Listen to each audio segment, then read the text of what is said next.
You turn off the hallway light. Instantly, the atmosphere in the house shifts. You know logically that you are entirely alone. You know the front door is locked, but as you walk toward your bedroom, your pace quickens. A strange, heavy feeling settles at the base of your neck, the unshakable sensation that someone or something is watching you. You don't just walk to your bed, you rush. Most people assume this is just a residual childish habit, a product of watching too many horror movies or having an overactive imagination. But that's not quite right, and the real reason you sprint up the basement stairs is far older and far more vital than you'd expect, because your brain isn't malfunctioning in the dark. It is performing a flawless execution of an ancient survival code. For millions of years, human beings were not the apex predators of this planet. We were prey, and our greatest weakness was our eyes. While our daytime vision is excellent, our night vision is extraordinarily poor compared to the big cats, wolves, and other predators that stalked the ancestral plains. When the sun went down, we were completely blind, but the things that wanted to eat us were not. In evolutionary psychology, fear is not a defect, it is an adaptation.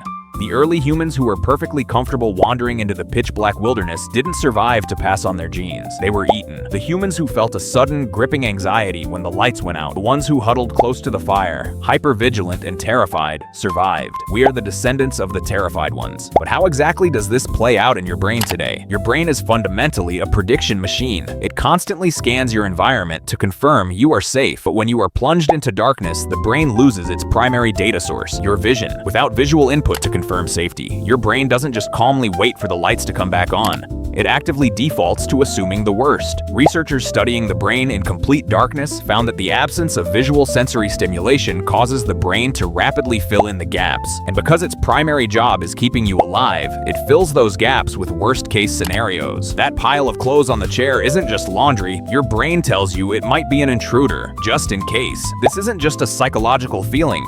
It is a measurable, physical response. In 2012, researchers at Ryerson University's Sleep and Depression Lab ran an experiment testing the acoustic startle reflex, the way we flinch at sudden noises. They put participants in brightly lit rooms and then in completely dark rooms, exposing them to sudden bursts of white noise. In the dark, the subjects' blink responses and flinches were significantly faster and more severe. Their nervous systems were primed. The darkness literally facilitated a fight or flight startle response. Brain was wired to flinch first and ask questions later. Interestingly, they also found that people who struggled with insomnia were often the ones whose nervous systems remained the most hyper-aroused in the dark.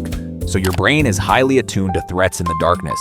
It heightens your hearing. It primes your muscles to run. There is one missing piece: the threat itself. In our modern, predator-free cities, we no longer have to worry about a saber-toothed cat lunging from the shadows of our bedroom. But your evolutionary hardware doesn't know that. It just knows it feels vulnerable. So your imagination steps in to give the fear a face. We create monsters, ghosts, and imaginary intruders because they fill the predator void. They give our ancient anxiety a modern target. So here is what is actually happening when you feel that strange panic after turning off the lights. Your brain isn't failing to recognize that your house is safe. It is actively prioritizing the million-year-old lesson that darkness equals vulnerability. And the answer to why you fear the dark isn't that you are cowardly or that your brain is too imaginative. It's that your brain is doing exactly what it was built to do. It is keeping you safe, and that requires, quite literally, remembering the monsters we used to face.